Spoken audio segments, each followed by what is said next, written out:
السلام علیکم ورحمۃ اللہ وبرکاتہ ولا تلقوا بایدیکم الی التہلکہ۔ اللہ کریم قرآن کریم میں فرماتے ہیں کہ اپنے آپ کو ہلاکت میں نہ ڈالو۔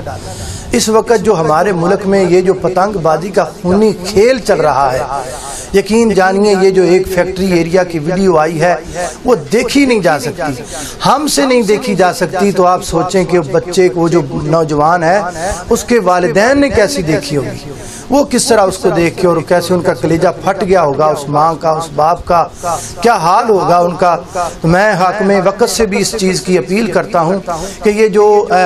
پتنگ بازی اس کو فوراً بین کیا جائے، اس کو فوراً روک دیا جائے، ختم کر دیا جائے، یہ ایک خونی کھیل ہے، اس کو ختم کرنا چاہیے۔ اور میں اہل علاقہ یہ جو لوگ جہاں جہاں رہتے ہیں ان سے بھی گزارش کروں گا کہ آپ کو کوئی بچہ پتنگ بازی کرتا نظر آ جائے، کوئی نوجوان، آپ فوراً اسے پتنگ پکڑے اور پھاڑ دیں اس پتنگ کو، اور فوراً اس بچے کو سمجھائیں کہ بیٹا ایسا بالکل نہیں کرنا۔ یہ ڈور جو آپ جس کے ساتھ پتنگ اڑا رہے ہو، اگر یہی ڈور آپ کے باپ کے گلے میں لگ جائے، آپ کی والدہ کے گلے میں لگ جائے، آپ کی چھوٹی بہنہ کے گلے میں لگ جائے تو آپ کے کیا تاثرات ہوں گے۔ یقیناً وہ بچہ آپ کی بات کو سمجھے گا، نوجوان بھی سمجھے گا۔ تو قدم اٹھائیے اور جتنے بھی پتنگ باز ہیں ان کے پتنگوں کو ختم کیجئے۔ اور میں دوبارہ پھر حاکم وقت سے بھی مطالبہ کرتا ہوں کہ وہ اس حوالے سے ضرور کوئی نہ کوئی بہترین اور مثبت جو ہے وہ قدم اٹھائیں۔ اللہ کریم ہم سب کی حفاظت فرمائے، اللہ کریم ہم سب کو برکت عطا فرمائے۔ اس موقع پر فکر آخرت کے حوالے سے چند اشعار بھی میرے محترم بھائی حاجی محمد ظفر اقبال صاحب کی فرمائش پہ میں آپ کے سامنے دو اشعار پڑھنا چاہتا ہوں۔ کیا لے کے آیا بندہ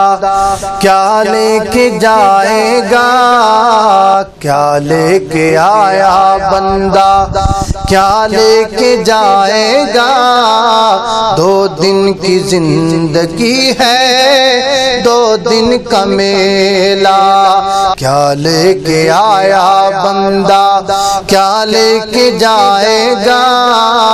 دو دن کی زندگی ہے